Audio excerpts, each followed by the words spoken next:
Oke, bismillahirrahmanirrahim. Assalamualaikum warahmatullahi wabarakatuh. Kita lanjutkan ya, setelah tadi kita bahas tentang kepolaran senyawa. Selanjutnya kita bahas sedikit, kita lanjutkan tentang kepolaran senyawa. Itu ada momen dipol ya. Ini adalah suatu ukuran terhadap derajat kepolaran. Nah, momen dipol sendiri ini merupakan hasil kali muatan atau Q dengan jarak antar muatan atau R kecil ya. Jadi ini momen dipol, ada mu ya, ini mu dibacanya adalah Q dikali R, jadi muatan dikalikan dengan jarak antar muatannya. Nah, ini ada beberapa molekul dan momen dipolnya ya. Ini bisa kalian lihat, HF ini 1,91 momen dipolnya, H2O 1,84, NH3 1,46 dan seterusnya. Nah, di sini CO2 0 ya. Nah, ini maksudnya apa sih nih angka-angka ini? Ya, kita bisa lihat di sini. Jadi satuan momen dipol itu adalah D besar atau dBA, di mana 1D sama dengan 3,33 kali 10 pangkat min 30 km. Kenapa satuannya kilometer? Karena tadi rumusnya Q dikali R. Ya, Q ini adalah muatan, satuannya kolom, dan R adalah jarak, satuannya adalah meter. Nah, semakin polar suatu zat, maka semakin besar momen dipolnya. Ya, berarti dari sini ya, dari tabel ini bisa kita lihat, oh mana sih yang paling polar gitu. Yang paling polar adalah yang momen dipolnya paling besar, berarti HF adalah HF adalah suatu senyawa yang memiliki kepolaran paling tinggi. Jadi yang paling polar adalah HF, selanjutnya H2O disusul NH3 dan seterusnya.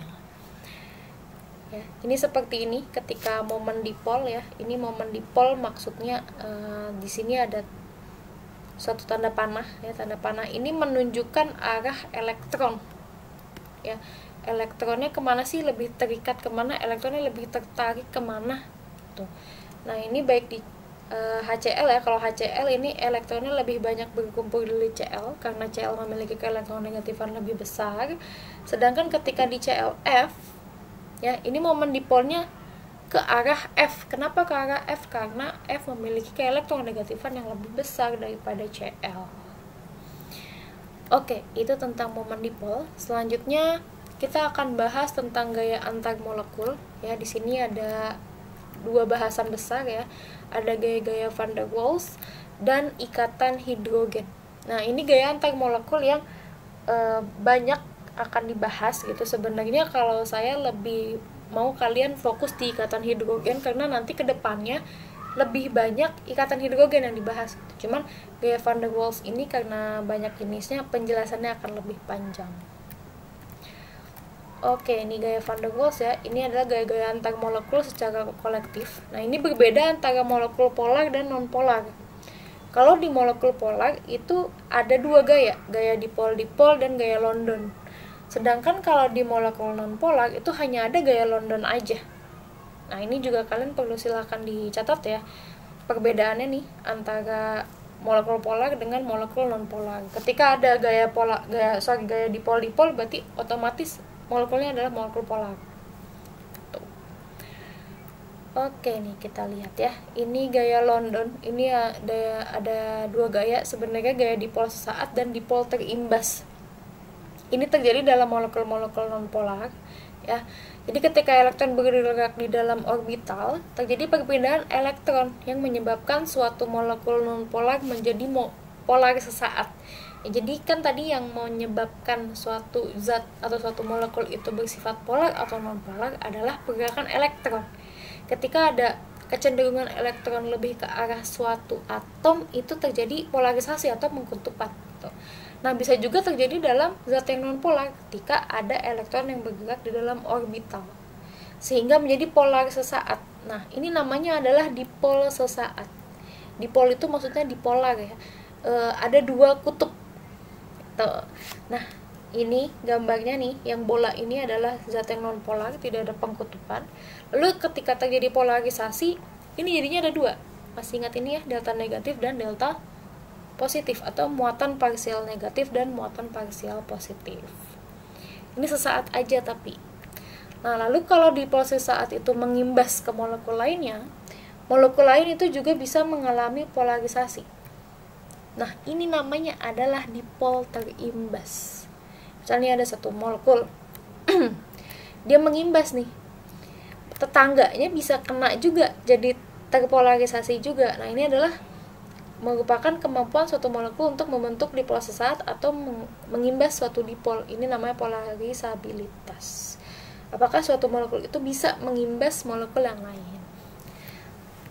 Nah, ini ada faktornya ya yang bisa menyebabkan yang bisa mempengaruhi polarisabilitas itu adalah massa molekul relatif atau MR dan bentuk molekul.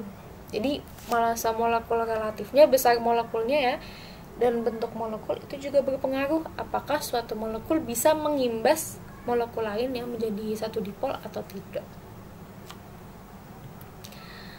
Oke, gaya London ini akan besar jika MR semakin besar. Jadi semakin besar molekulnya, semakin mudah terpolarisasi. Lalu kalau bentuk molekulnya lurus, nah ini juga lebih mudah terpolarisasi. Ini dicatat faktor-faktornya ya, tadi gaya London. Sekarang kita bahas tentang gaya tarik dipol-dipol. Nah, ini kalau di dipol-dipol ini dalam zat yang polar. Nah, seperti ini nih. Molekul-molekul itu cenderung menyusun diri dengan kutub positif berdekatan dengan kutub negatif dari molekul di dekatnya. Ini jadi secara alamiah ya, nggak cuman manusia yang lebih cenderung mendekati yang lawannya ya. Atom pun seperti itu, molekul juga seperti itu. Jadi ketika ada banyak nih molekul, kan nggak mungkin cuma satu, mereka pasti akan menyusun dirinya itu dengan kutub positif berdekatan dengan kutub negatif, jadi berlawanan gitu. Jadi kalau positif ketemu positif, otomatis tolak menolak, itu secara alamiah ya, itu tolak menolak. Tapi kalau positif dengan negatif, itu pasti secara alamiah akan tarik menarik, saling tarik menarik gitu, baik manusia maupun di ini molekul ya, ini akan sama sifatnya. Oke, ini gaya tarik dipol-dipol terimbas bisa juga ini antara molekul zat polar dengan molekul non polar ya. Jadi bisa molekul polar mempengaruhi zat non polar yang ada di sekitarnya gitu. Jadi tiba-tiba jadi dipol terimbas. Oke, selanjutnya ini ada ikatan hidrogen ya. Saya mau kalian banyak memberikan perhatian di ikatan hidrogen karena ini yang cukup banyak akan kalian temui di depan nanti gitu. Jadi ikatan hidrogen ini adalah gaya yang terbentuk antara H yang elektropositif dengan N atau O atau F yang berikatan dengan H dari molekul lain. Ya. Contohnya seperti ini. Jadi ini ikatan hidrogen, yang namanya ikatan hidrogen pasti harus ada H. Nah, H ini berikatan dengan apa? Dengan N atau O atau F yang berikatan dengan H juga, tapi dari molekul lain. Seperti ini contohnya. Ya, ini ada ikatan hidrogen pada air, H2O. Ya, ikatan hidrogen ini hanya berlaku jika H dan O atau N atau F-nya ini berasal dari dua molekul yang berbeda. Nah, jadi ikatan hidrogennya adalah ini nih, yang putus-putus. Ini kan ada H nih, dari H2O yang pertama, ini H2O yang kedua, ini H2O ketiga ya, biar mudah, ini H2O keempat. Nah, H ini bisa membentuk ikatan hidrogen dengan O, tapi harus dari molekul lain.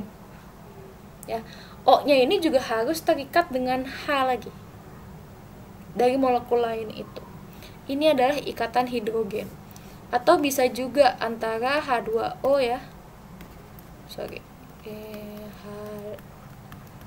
H2O, lalu di sini ada NH3. H, ini H, ini H. Nah, ini H dengan N, ini bisa membentuk ikatan hidrogen. Ya. Ini H nih. Lalu dari molekul lain ada N yang juga terikat dengan H. Ini bisa terbentuk ikatan hidrogen. Nah, ikatan hidrogen ini sifatnya sangat kuat sehingga mempengaruhi titik didih. Ya, ada beberapa unsur ya. Biasanya kalau polar dan ada ikatan hidrogen itu akan membuat titik didihnya menjadi tinggi. Oke, segitu saja. Selanjutnya kalau ada pertanyaan boleh ditanyakan ke saya. Assalamualaikum warahmatullahi wabarakatuh.